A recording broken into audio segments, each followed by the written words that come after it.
Ayan, so as I said, you're going to submit a case analysis as your final requirement, and it has a defense day of around February, at the end of February, preferably February 26.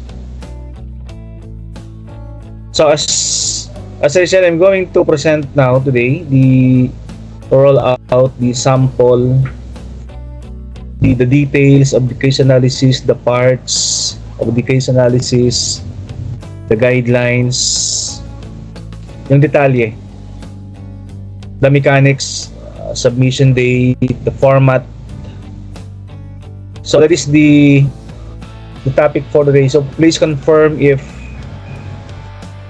my presentation is visible. Nakikita ba?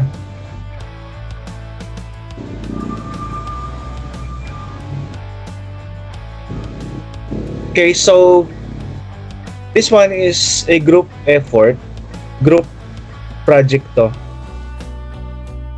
So it means, for example, you have two groups per section. I'm planning to have like 10 members per group. So for example, isang section is 20 students, so it means two groups per student, 10 members per group. So all in all, we will have like nine groups. Kasi normally, the ideal size of a group is 5 members per group. Kaya pag ginawa ko yon, in one section, 4. Meron tayong 4 na section. So it means on my end, mga around 17 sections yan. So masyadong marami pag nag-defense day, no? Kaya nga, I'm planning to have just like 10 members per group, para all in all, across the 4 sections, meron tayong mga 9 groups lang. Manageable, no? The groupings, by the way, is of course, para walang bias tayo, that is alphabetically group. Alphabetically arranged yung members ng mga groups natin. So, this one is visible. So, that is the title of the project or the terminal requirement, the final requirement. Proposed final activity. Proposed kasi nung una hindi ko pa napapakita kay Ma'am Christy to, but I have shown this to Ma'am Christy. And okay naman on her end. So this is your final activity for inquiry, investigation, and immersion. So the rationale of the project or the final requirement, of course, your subject is investigation, immersion, and inquiry. That is, it means the final requirement is really, the output is really a research. But since you already have research subjects in previous semesters, I decided to just have a final requirement that is the case analysis para may iba naman. So the rationale of the project, this case analysis serves as a final requirement for job immersion to transform students' hands-on experience. So I know that all of you have undergone your immersion. So bagay itong case analysis sa inyong mga immersion, mga organizations that wherein you conducted your OJT. By analyzing complex workplace scenarios, you have been exposed to workplace scenarios. The student developed the ability to assess information, options, and make informed decisions, essential for career readiness. So this is the brief rationale of the project case analysis. And of course, case analysis is shorter. In case of preparation, it is shorter than a full-blown research. So you have enough time, no? Hindi naman to tulad ng research na abutin ka ng isang buwan. That is the rationale, the title, and the title of the activity, group case analysis for senior high school students. So this is a group work, and the students will be grouped alphabetically para walang bias, no? So sa inyong mga sa inyong final output, ito yung title, case analysis. So across the 4 section, example, Einstein, you have 38, but maybe may nadagdag or nabawas, but around 38 yata yung second Einstein. So it means for second Einstein, you have 3 groups. So parang group 1 is 13, group 2 is 13, then group 3 is 12. So that is 38.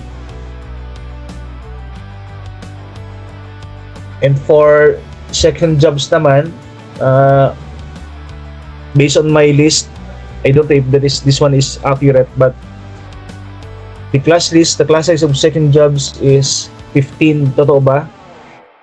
Is that accurate? 15 lang ang section jobs? You can comment if that is accurate, no? So second jobs, for example, they have 2 groups. Group 1 is 8 and group 2 is 7. Sa Shakespeare naman and Zuckerberg, since they have 20 students per section, so 10 members per group, so they have both sections have 10 members. Both section have 2 groups.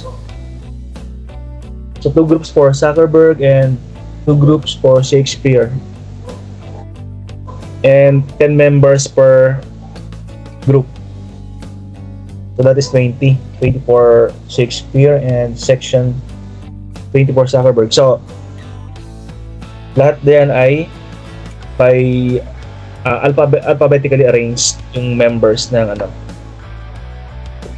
groupings ninyo.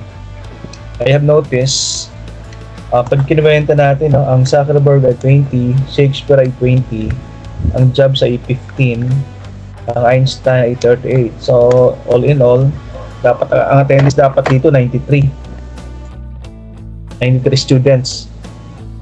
Pero ang umattend dito, napaka-konti, 44 lang umattend. Sa pagbigayan ng grade, ba nagtataka bakit mababa ang grade? Not attending eh. Walang quiz, walang long quiz. Wala namang pa-excuse. Sa akin, 45 out of 93. Kapalis ka lahat eh. So to continue this activity title, by the way, no, I am recording the session at today para you can always go back, you can always play back itong recording natin. Okay, so of course, ang important, ang case analysis ay meron siyang learning competencies. So we should know the outcome, what is the after the case analysis, what you guys are capable of doing. That is the learning competencies or the outcome. So in the context of the K-12 junior high school curriculum, case analysis serves as a culminating activity or final activity to evaluate a student's ability to synthesize the classroom knowledge with actual workplace experience. And I'm rolling out here the following learning competencies na pwedeng gamitin or pwedeng magkaroon. Yung pinaka-tinatarget natin para sa inyo when students conducted a case analysis for the work immersion requirements. So by the way, ang case analysis naman ay ito naman i-base sa inyong organization na pinag-OJT. We will not go outside na anymore kung di ko yung ano yung sa nag-OJT. Doon kayo pupunta, no? Hindi naman lahat kasi, for example, isang group ay may 10 students. Hindi naman lahat yun ay pupuntahan. Mamimili lang ng isang organization. Example, 10, isang student lang, no? Mamili kayo ng isang organization na palagay nyo ay napaka-prominent yung problem na gagawin nyo ng solution doon sa organization na yon. Kasi sa 10 students, merong 10 organization kayong napuntahan or pinag-OJT, di ba?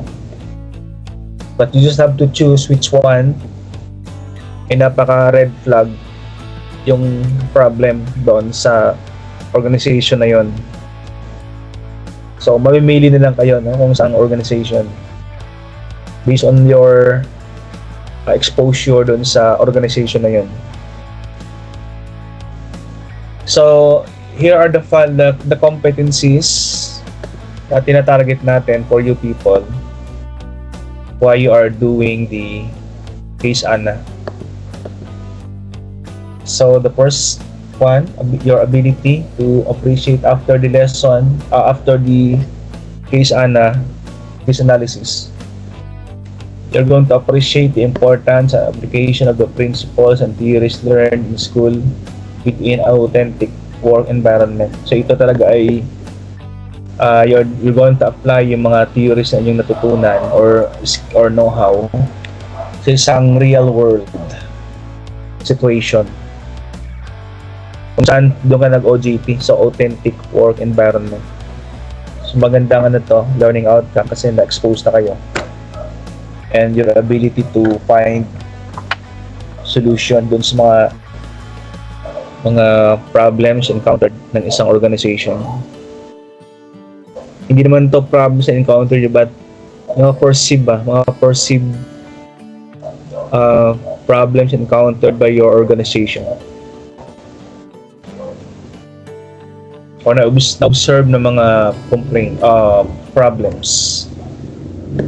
Then the second competencies, you should develop the capacity for judgment and decision making by identifying workplace challenges.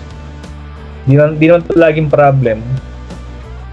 Pwede challenges yung mga difficulty ba? Mga difficulty sa loob ng isang organization. Not necessarily problems. Now, pag may nakita yung problems talaga na napaka real problem sa organization na yon, pwede, no? Pero pag wala namang makita talagang real problems, mga challenges or mga difficulty dun sa organization na yon. And that is the first your capacity to identify mga workplace challenges, and of course how are you going to propose a viable solutions doon sa mga problems na yon. And the third competencies, using the case analysis to document the enhancement of technical knowledge and skills. May mga problems doon or challenges na technical meron namang analytical lang, finding the solutions specific to the field of specialization. Ito naman ay ang mga solution naman dito ay depende sa inyong mga depende sa inyong mga strands. Kung ikaw ay ABM, siyempre sometimes you can give a solution based sa management, based sa pag-manage financial, accounting.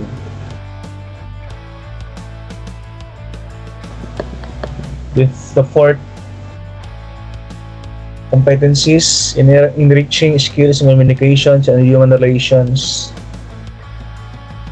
Because you're going to write, so your skills in communication, written and oral. Kasi why skills in communications, oral? Kasi you're going to talk those people involved dun sa problems dun sa organization. And why Why skills in writing communication? Of course, you're going to write the case analysis. And why presentation? Kasi nga, you're going to give to me your finished output, and you're going to defend yung inyong output. That is the presentation. And the fifth learning outcomes or competencies or ability to prepare reports on the activities performed. Magbubukbayin kayo and organize information logically to support an argument. And the last competencies, evaluating your own readiness for professional environments, identifying areas for further personal development. Exposed na kayo sa isang organization, di ba? So at least you are now ready how to be professional when you are working in the near future. So let me check, are you still with me? Meron ba may audience pa ba dyan?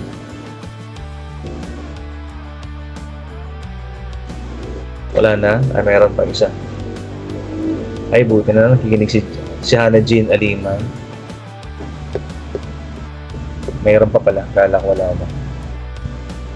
So after rolling out yung rationale, the objectives, why we are doing this,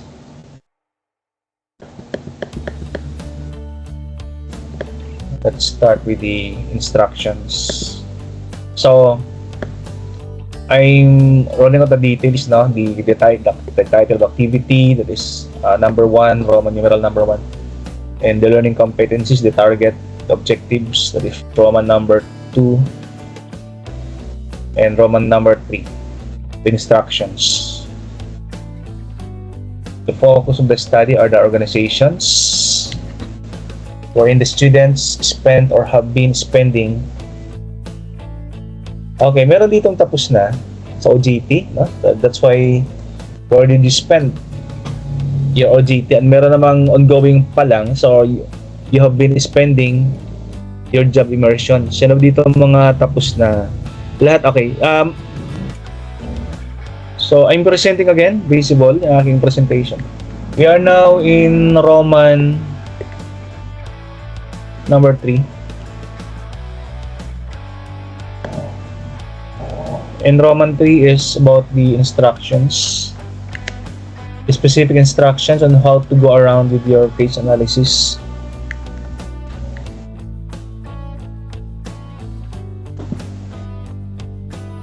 So number 1, the focus of the study are your own organizations, wherein you spend your job immersions. Secondly, they may provide evidence that you have undergoing training. The students should be presenting a proof na yung organization or company na maging subject ng inyong case analysis is really the organizations that you spend your training by providing photo or documentation. So, siyempre, mas madili namang company na doon ka nag-OJT, at least alam nyo na, kilala nyo na sila, di ba?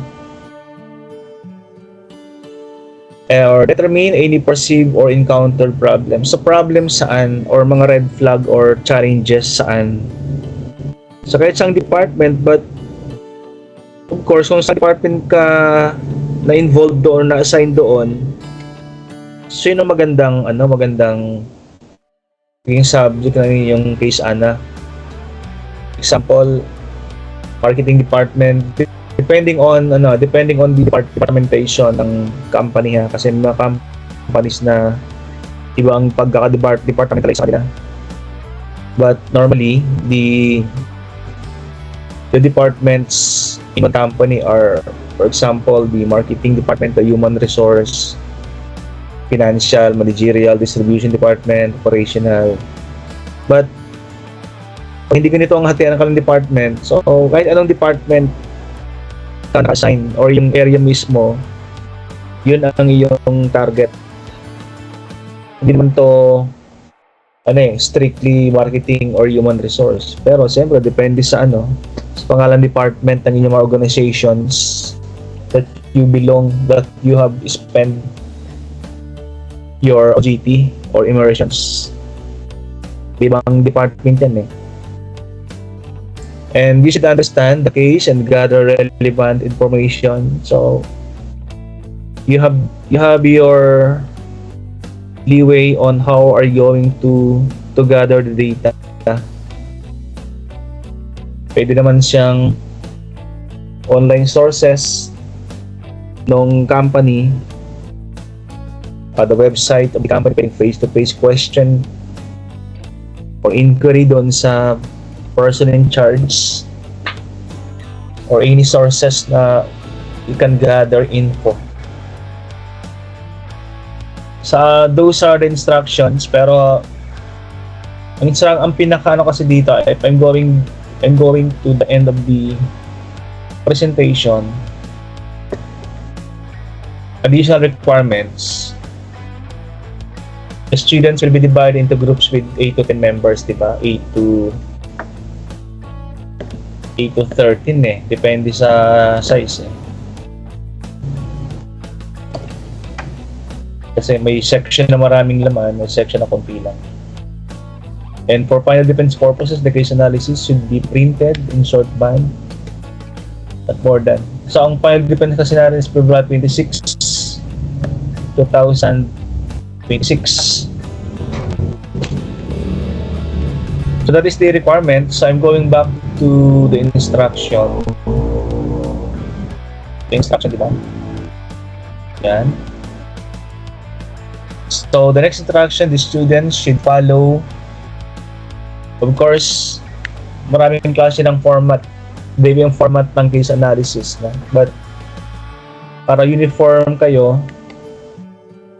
the students should follow the following format. Common naman na may introduction. So, meron siyang 9 parts hanggang sa photo documentation. Okay, so out of 9, the first part is the introduction part. Brief background of the case, the name of the company, for example, the industry where it belongs, their situation or issue, main problem or decision point to be addressed. Yan mga normal naman na introduction. So you can start with the context and subject of your introduction. Dito, you will briefly introduce the organization, the name of the organization, the industry, sample fast food industry or courier industry or public service, the specific department where you belong. So that is the department where you will conduct the study. Kung saan ka nag-immersion, so doon ka.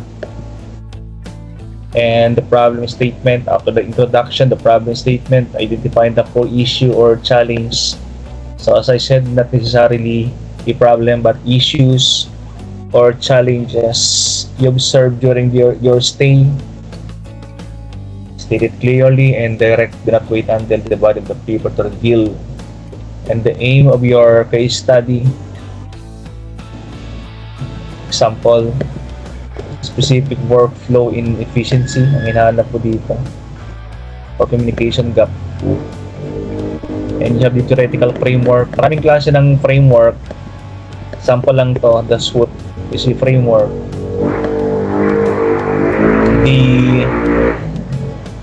The hierarchy of needs is a framework. Framework para mga well-known or popular model. The SWOT, yan, the PESTEL, and the statement. So of course, ito ay susulat nyo kung tapos na yung inyong case analysis, kasi itong thesis statement is about the outcome or assessment of the analysis. So it means this will be done kung tapos na kayo. That is the intro, the problem statement.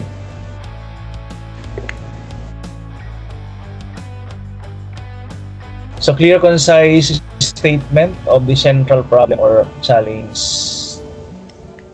Focus on the core issue, hindi rin yung symptoms. Baka mamaya kasi ang nakuha yung issue is just his symptoms, not the problem. Example, in writing the problem statement, pwede mong gamitin yung ganito: the department should process all client requests within 24 hours to maintain high satisfaction. So, sample siya, di ba? If how are you going to mention the ideal state? Yung pinaka-target nyo ba? Ideal state. And it's still part of problem statement, the gap.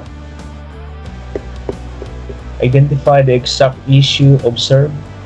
Sample ng issue. Current data shows an average turnaround of 72 hours. And the consequence.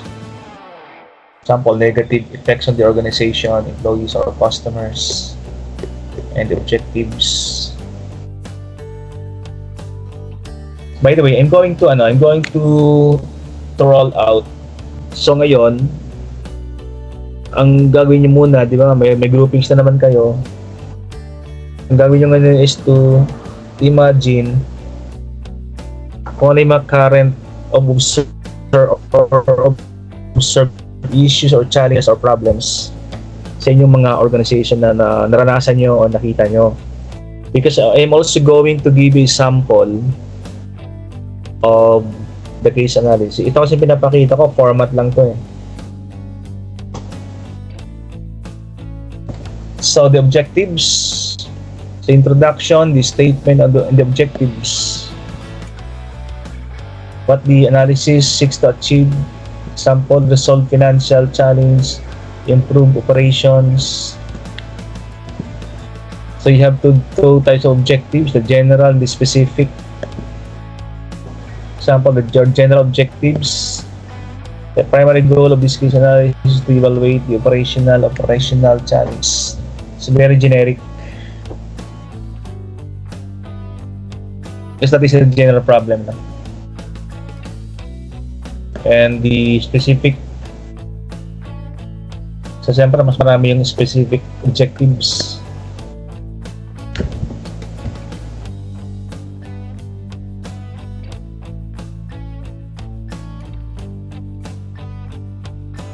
Counting. O, tika pala, I forgot na. Mag-download muna ako ng attendance.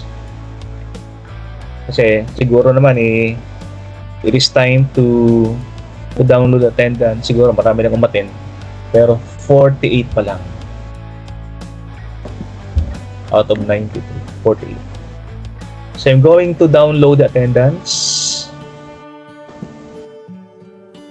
So wala nang hahabol dito, no? Kung hahabol dito, ibig sabihin, masyadong late na. Pag di nakasama dito sa attendance, pero pumasok mamaya-maya, ibig sabihin, late na kayo. Because we should have started at 4:30.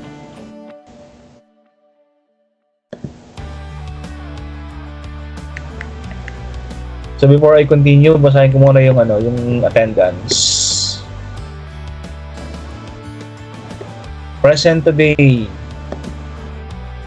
Isabela ko, Carl Vero, Siren Malikad, Miriam Saladino, Zion Soliera,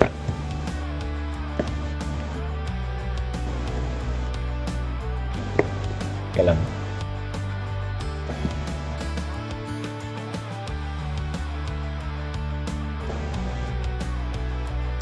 Joyce Villanueva, Wendy Palor, Takashi Usida, John Patrick Ovien, Team Chloe Gualberto, Fatima Urbano, Chester Malaog. Yan ang Nilo Pasya. For the first time, umatin si Pasya. Nisha Savannah, Camille David, Tricia Galing, Luis Milapre, John Ray Malupa, Shane Galang, Aliyah Salazar, Princess Christine Mata, Mary Joy Narceles, Sarah Charis, Lorico, Daniel Fo, Marvelous Sabihon, Zach Zaimon Dalawan, Aldrin Gabriel Ascano, Jamila Joy, Hailey Daphne, Kelly Antoinette, Marcus Oliver, Vayan Sofia, Shakia Nicole, Zairos Rafael Work Kaur, Monique Padin, John Ezekiel, Robin, Marjus, Cal L. Christoph, Kaylin Ontalan, Johnson, Gian, Fiona, Therese, Ana Gozum, Lance Jacob, Yano, Hannah Jane Aliman, Jos Calayo, Ron Felices Rod Escobar, Christian Gamboa, si Con Sim. So yun mga present is download dito. Download, it means pag pumasok ka dito o kahit umalis ka, kasama ka pa rin doon sa attendance. Hindi kasama dito yung darating for the first time ng 5:35 for example. Of course, di na kasama doon sa attendance.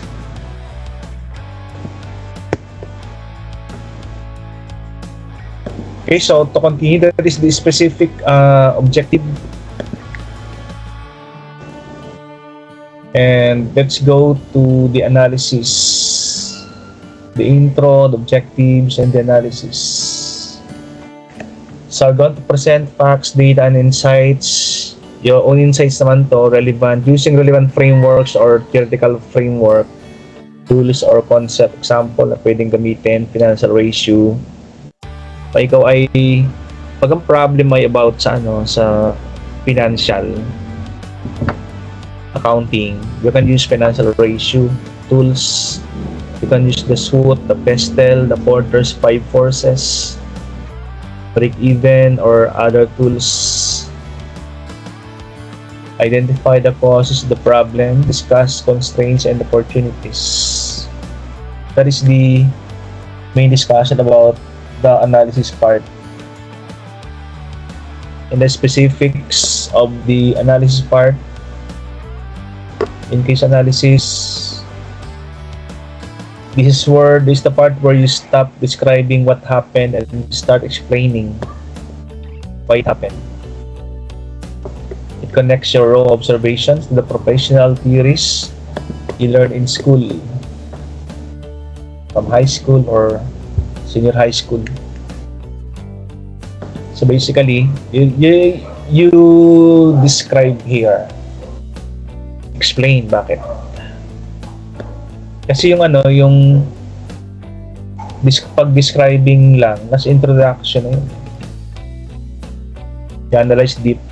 You analyze deeper na why it happened. In part ng analysis, strong analysis statement usually follow this logic. So yung pag-analyze, you observe, you present the evidence, you present the root cause analysis, the why it happened. You present the theoretical link, the concept. That is equal to your analysis statement.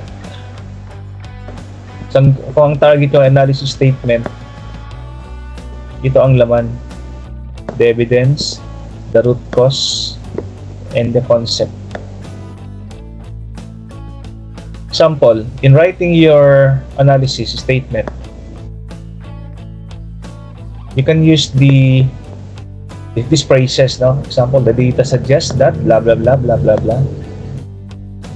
Upon closer examination of the workflow, it becomes clear that that is the start of your analysis statement.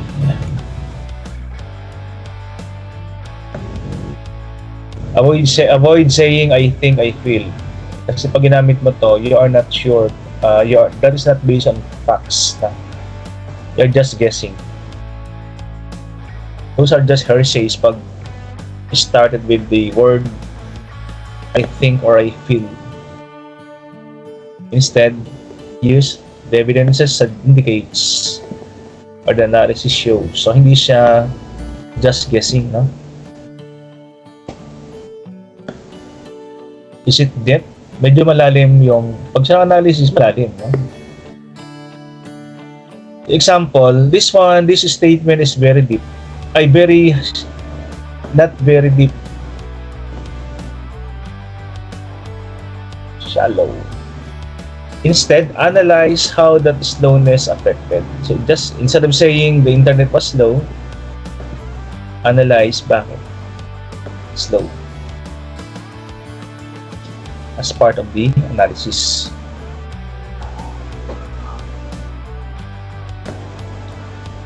So after the analysis, the next part is the alternative solutions. List at least 2 to 3 possible solutions. Present the pros and cons of each solution or option.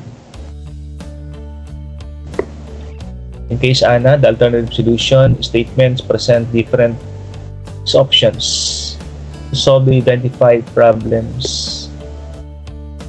So aside from, you will mention here the pros and cons. You should also mention here the feasibility, kung yung option ba yan ay feasible or talagang pwedeng gamitin, the cost of each option, the impact of each option to the organization. Baka mamaya feasible nga siya, kaya lang napaka-costly, napakamahal ng solution. And of course, you mentioned the pros and cons of each solution. So, hindi lang siya isang sentence, no? It should be presented or discussed in depth. So, after presenting the solution to the problems or challenges or issues, recommendations. Choose the best solution from the alternatives. Justify with evidence and reasoning. So when writing your solution or reco, you must explain why one of these alternative is superior. So you have to compare. So you're going to use rubrics, no? Kasi you have 45 solutions, and how are you going to choose or compare? You have to rate them using rubrics para hindi lang tayo nang hula ng best solution, but you're using rubrics. Example, you can use the work immersion performance assessment rubric as a guide to ensure your solution reflects professional judgment. Now, the option, sabi dito, the option chosen, feasible, pero dapat feasible in terms of kaya bang implement yung solution. Kasi mga solution ay napakamahal. So, hindi naman sa feasible. So, be realistic. No? Kung talagang pwedeng implement na hindi mamahalan yung company. And the feasibility solution ensure the solution can actually be done within the department's current constraints. Ang constraints, siyempre budget, capital, cost, technicality, human resources. Baka walang tao naman na mag-implement or gagawa. At dapat, actionability. So, sa reco, itong gagamitin ng mga words, mga verbs. Implement, formalize, adapt. Sa mga recommendation niya, no?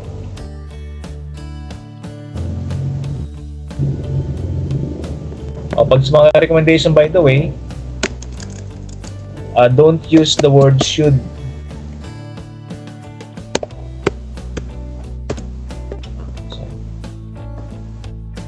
Don't use the word should. Pag sinabi kasing should, parang napakasigurado ka na. Inuutusan mo yung company. Kasi pag recommendation, do use the word may. Example, instead of saying the company should implement, that is not correct, no? Instead, use the phrase the company may implement. Kasi you're just recommending.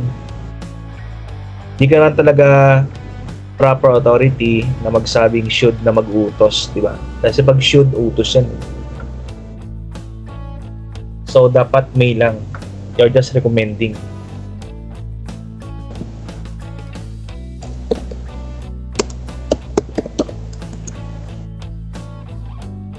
May, na? Should.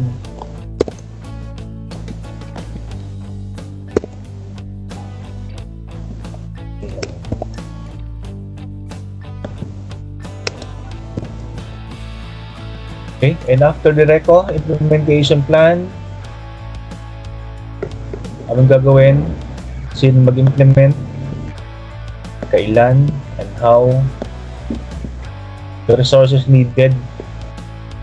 Example, the financial, the human resources needed, the technological, the technical. And of course, the timeline.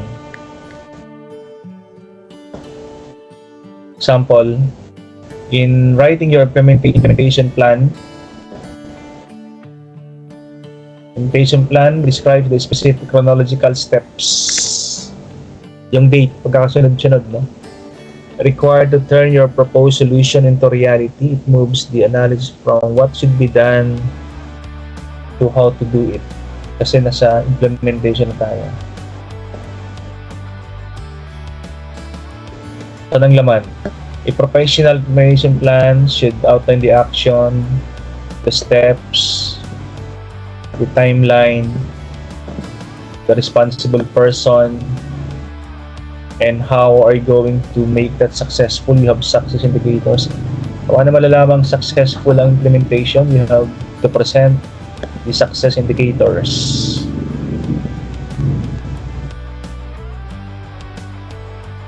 So phases of implementation plan, you can break down the implementation plan into is it immediate action, short-term, or long-term permanent changes?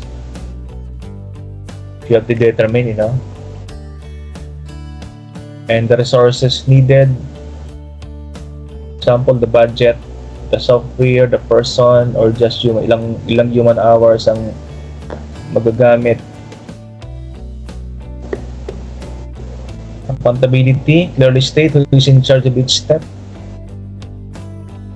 So yung person na na pwede namang isang pwede namang isang person ang in charge throughout the implementation.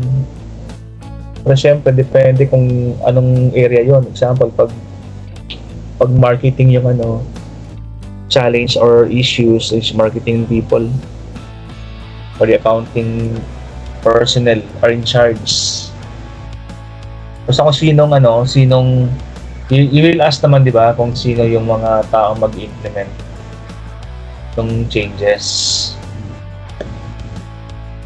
Contingency, briefly mention plan B. So that is correct, no? Sa lahat ng ginagawa natin, yan tayong contingency planning. That is the what if scenario in case that the solution number 1 will break down. Pero come plan B. Sample ng contingency. Keeping paper backups during the digital transition. So that was the implementation and the conclusion. So once again, introduction, problem statement, objectives, analysis, the alternative solutions, the repo, implementation plan, conclusion. Wrap up the analysis, restate why your recommendation is the most effective and feasible. Conclusion statement summarizes the main findings of your analysis and reinforces the significance of the immersion. That is the part, that is the content and the conclusion. A statement of the core issue,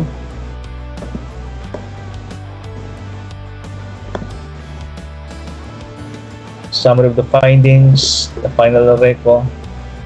Kumbaga pag sinabing conclusion, parang ito yung pinaka-abstract. Pinaka-summary ng inyong paper. Kasi nandiyan lahat main findings, the core issue, the findings, the recommendation.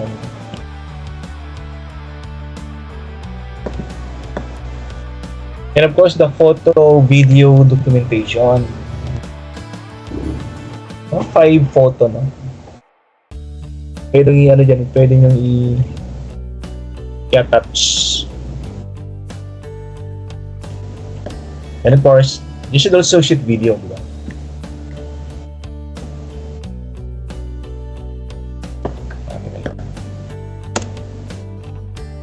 So once again, the requirements. The student, I already do this, the groupings, no? I'm just going to roll out the groupings sa inyong mga sa ating group chat pala. Now, if I rolled out the groupings out ng isang member na, example, nag-drop na, lumipat, ihayaan na lang. I-remove nyo lang dun sa grouping, di natin babago yung grouping. Meron lang mawawala. So, short band, wala pa naman to, sa final na pa naman to. Itong printing, important, yung pag-analyze yun ng difficulty or issues dun sa company. At more than 20 pages. Basta ang ating D-Day, the Defense Day. Tanong ko nga pala, kayo ba nakaranas na mag-defense sa mga subjects nyo? Ibang subjects, nakaranas na ba kayong defense?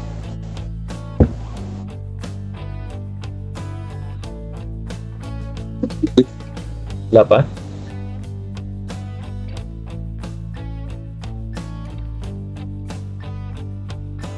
Kasi I'm asking, yes, Luis? Last year, doctor, for practical research. Okay. Ang panel naman dito ay... For other strands, I'm not sure po. So sorry. Okay, kasi I'm not familiar with the defense process sa high school. Kasi sa college, we have 3 panel members. And sa college ko, 3 members per group. Dito kasi, maraming 3 section ang hawak ko Kasi I'm asking Sir Jeff, no? I asked Sir Jeff na okay lang ba yung 10? 10 members per group, hindi pa kasi nag-reply si Sir Jeff, no? But, yung sabi ko kanina, no? Pag ginawa kong 5 to, ang daming group na ito, di matapos maghapon. Yung defense. Okay, that is, all in all, we have 5 pages now. I'm going to upload naman to sa ating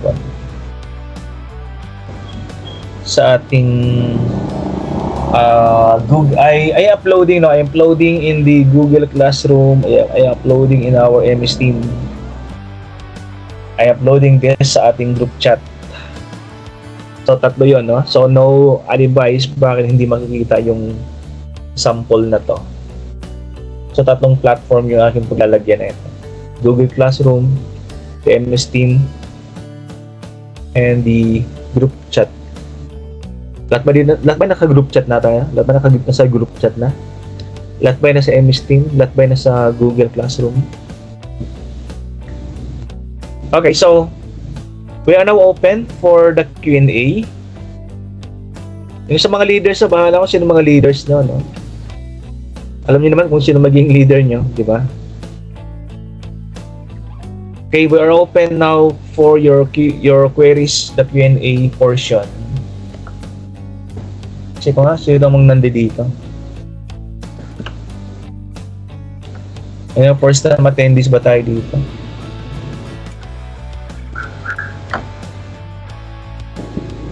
Anyway, yung mga question naman siguro is they will arise habang ginagawa niyo yung mga habang nag-huddle na kayo, no, sa inyong group. The questions paglalabasan na yun, eh. So mayroon ba? Wala naman dito. Okay, by the way, yes, Luis, question. Doctor, question po about the making of the groupings. How will it roll out po? I'm going to roll out sa ating basically, di ba, alas alphabetical arrange yung groupings. Example, no. May grouping ako dito ng teka lang, nawala. Mag-shutdown kasi kanina yung aking teka lang. I-retrieve ko yung yung grouping.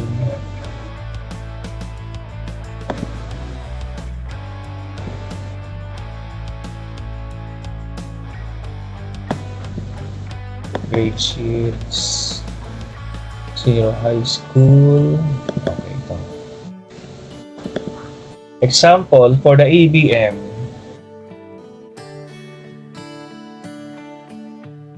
Okay, so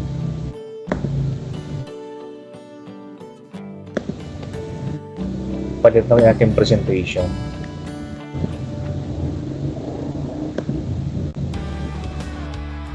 Okay, don't if is it visible on your end?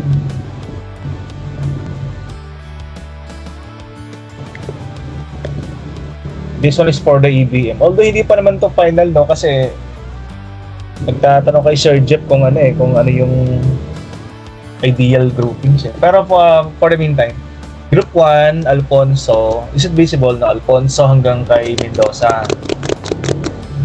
That's Group 1, alphabetical arrange, no? And Group 2, Milapre hanggang kay Samia.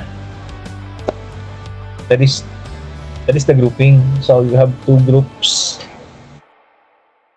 per 10 members per group. That is for the ABM. Yung sa ibang section, halos ganoon din, for example, sa Einstein.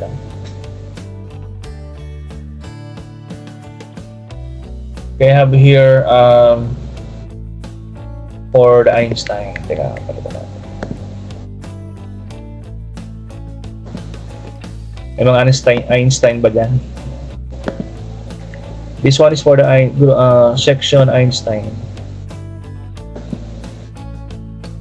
Ay, mali, hindi. Dito. Science Einstein.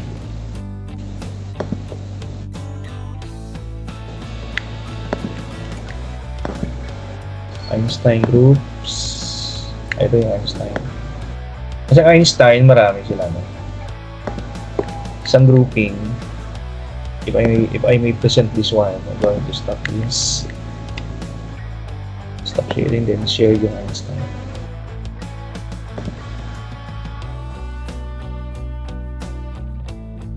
Ito naman yung sa Einstein. Is it visible? Einstein. Example, Einstein Group 1, Abanes hanggang kay Gozum. And then Group 2, Gualberto hanggang kay Paler. Then Group 3, Parinas and hanggang kay Matiliano. Ito kasi Matiliano ba? Mapasok pa? Matiliano, andito ka ba? Matiliano, Sianmar. Papasok pa ba to?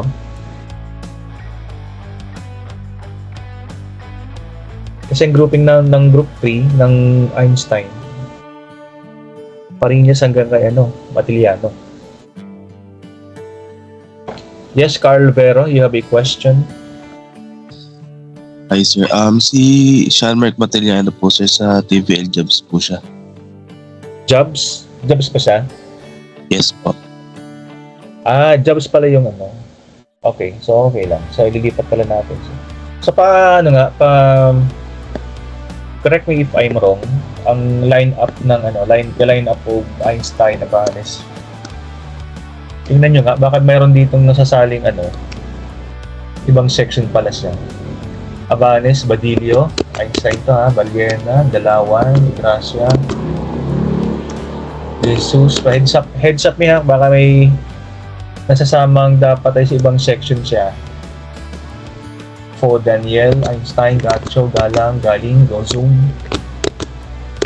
Gualberto, Juliano, Kim, Tabunera, Luxin, Lorico, Bubida, Malikad, Maldupa, Ubien, Padin, Paler, Pariñas, Quimada, Rayo, Saladino, Sinsil, Sibog, Juliera, Tagura, Vergara, Villanueva, Yoshida.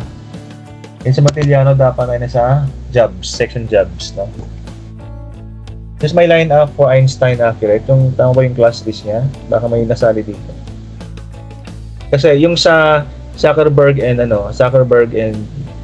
Shakespeare, kabisado ko na no? So alam kong taga Zuckerberg and Shakespeare pala sila. Pero yung sa Einstein and Jobs, hindi ko masyadong kabisado. That is for Einstein, no? So baka mabawing groupings dito kasi nabawasan ng isa.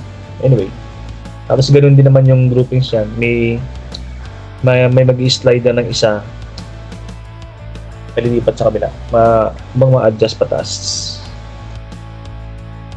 Yung sa naman, yung sa Shakespeare naman, ganun din basta 1 to 10 sa class list, alphabetical arranged, that is group 1. Then 11 to 20, that is group 2. So sa jobs jobs na sila, 16 na sila, no. Sa jobs, yung 1 to 10, group 1. Hindi. Group 8, tama na. Yung 1 to 8 is group 1 and 9 to 16 group 2 na.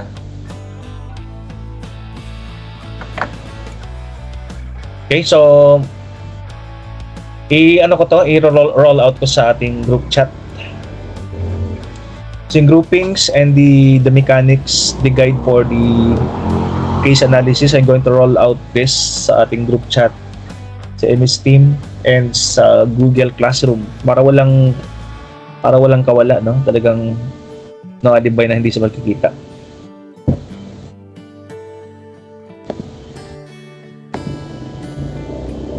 Scan ko nga, baka may mga questions pa dito.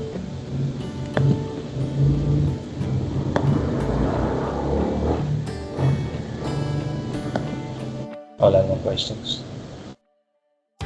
Okay, wala nang questions.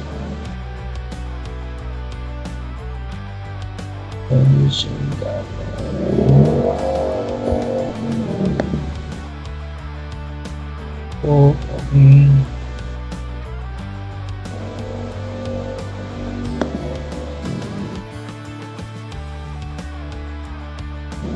Wala na yata magtatanong na. Baka si Sophia, may question si Sophia. Nahiya lang magtanong. Sophia. Wala po, Doc. Wala. Okay, wala. Walang question si Sophia. Pero magtatanong sa mga si Sophia sa PM. Okay. So pag wala na kayong question, pwede magtanong sa akin. Pag wala dito matanong, di mamaya na lang sa PM na lang sa akin. Okay, so pag wala na yung question, we're going to end the session. Thank you for attending the class today. Thank you, Doc.